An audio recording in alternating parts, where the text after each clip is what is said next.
This whole thing reminds me of those early days of Islam in the 30s, where Master Farad Muhammad and the Honorable Elijah Muhammad and the Muslims at that time took the Muslim children out of the public education system. And at that time they were vaccinated. And set up their own system of education called the University of Islam. Yes. And then they were attacked by the government because the government said they didn't have the right to educate their own children. And the Muslims in those days, they fought the police. They fought the government. They fought the unjust judges. And yes, blood was shed. You know, it was a real fight. Right, right. But in the end, we won the fight. Yes. And we established our right as parents and as righteous followers of the Honorable Elijah Muhammad to educate our own children. So, you see, rights are like that. Just because you have a right, it doesn't mean that the recognition of your right is a foregone conclusion and automatic. Right, you have to fight for that. You have to know within yourself what your rights are and then stand up for them, and if need be, fight and die for your rights. Sure, Rosa Parks had the right to sit in the front of the bus, but before that became established as true, those civil rights workers had to fight, and some of them bled and some of them died. Right. Now we take it for granted. But we should never forget the sacrifice that is necessary to establish human rights. Right. So now, who are we today in 2009? Are we the equal of the Muslims in the 30s who were willing to fight for the rights of their children to be educated by their own? Do we have an equal zeal and enthusiasm? Do we equal them in faith and courage? That we are willing to stand up for our principles, and if somebody says that my child is going to be denied what they're otherwise entitled to, that we just back down and cow down, as though we have no strength. Right, right. Well, I would say to cowardly parents like that, pretty soon the government's just going to come and take them anyhow.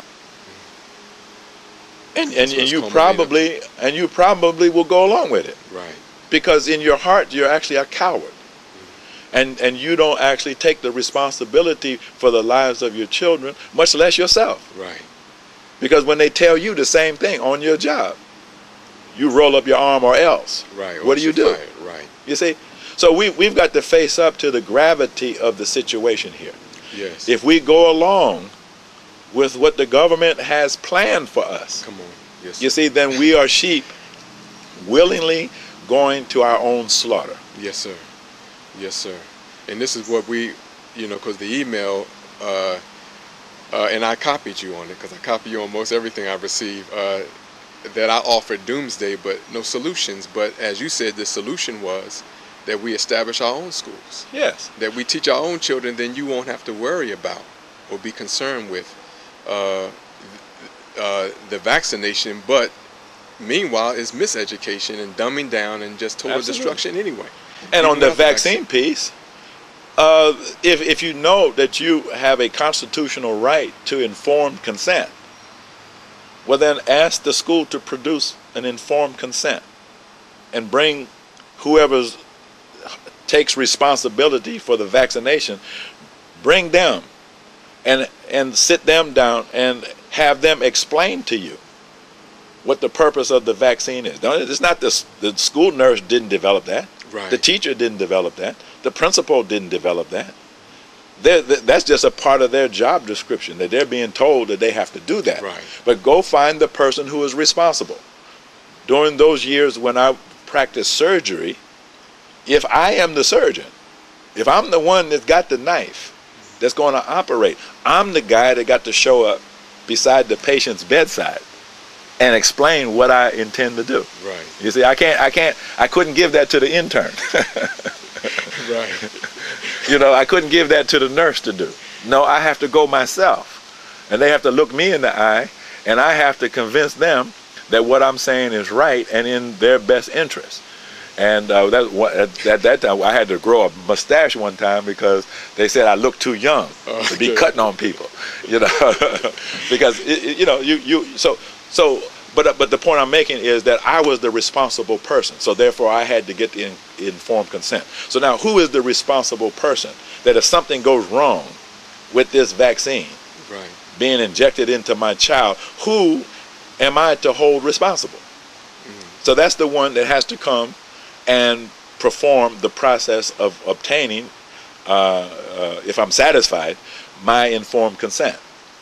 And then, along with that informed consent document that has to be signed, then it might be advisable to get a guarantee, a signed guarantee from this responsible person, that this person will take personal responsibility. Right. See, it's not the school system's responsibility.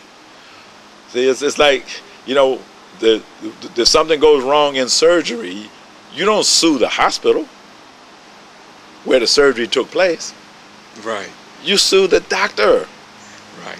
That's right. The guy who was doing it. You know, and that's who has the responsibility. You don't sue the insurance company or the HMO. You sue the person, because it's personal liability that's at issue. So that's why it's important to find out who is taking responsibility for these vaccines that are being done in this particular elementary school or high school or wherever it is. Bring that person here. Have that person convince me that it's in my best interest to sign this informed consent, and at the same time have that person willing to sign, say, a $1 million personal guarantee that everything he said was going to take place is what takes place, and if it doesn't, then he has to post bond for $1 million. See, in other words, I'll sign the consent after you post bond that you have in some kind of an escrow account, $1 million that would be paid to me in the event that something goes wrong. I'm going to post that on our website, which is you know, the whole form, because see what I'm reading here, and as I posted last week, you know, you got people who are trying to break down the whole legality of something that's just diabolically evil. Yeah. You know, so the public health laws that they have, where the pharmaceutical companies are trying to hide behind all these layers of DHSS and the CDC and all these public health laws, where they can just be shrouded or hidden, you know, in the backseat. You all do the dirty work, and we don't get no liability. The health officials, they're not liable. Well, then that's not worth the paper that it's written on. Exactly. And we should call it like it is. We don't care what you wrote up and how long you spent doing it. Yeah. It's not worth its weight in anything, because it's unjust. There's no accountability, and more important, like you just said, you have not shown me where that's in my best interest. Now, here's how bad it can get. You see, because Dr. Horowitz, for example, he and his wife refused vaccination for their children when they were in the city of New York some years back. Okay, well, the New York City Health Department came after them, charged them with child neglect. Right. Took the children into custody. And then they had to fight to get their children back. Yes, sir. Okay, so that's how far it can actually go. But, you know, I mean, if we think that we're going to go through life and not have to struggle, right, and not have to fight for what is right, then, you know, then what planet are we from? Right. That is not the real world. In some states, in some jurisdictions, all it takes is a social worker to actually voice some suspicion, to take children from the natural parents. They've already made parents paranoid about corporal punishment of their children, because they got laws in place that say a parent better be careful how they punish their children. You see, so we have all of these kinds of things, you know, that are gradually infringing upon the rights of parents to rear their children, so that the children will inherit from the parents the values and the beliefs and the behaviors, you know, that are the parents. Right. And this is how we lose our legacy. See, one of the greatest things I believe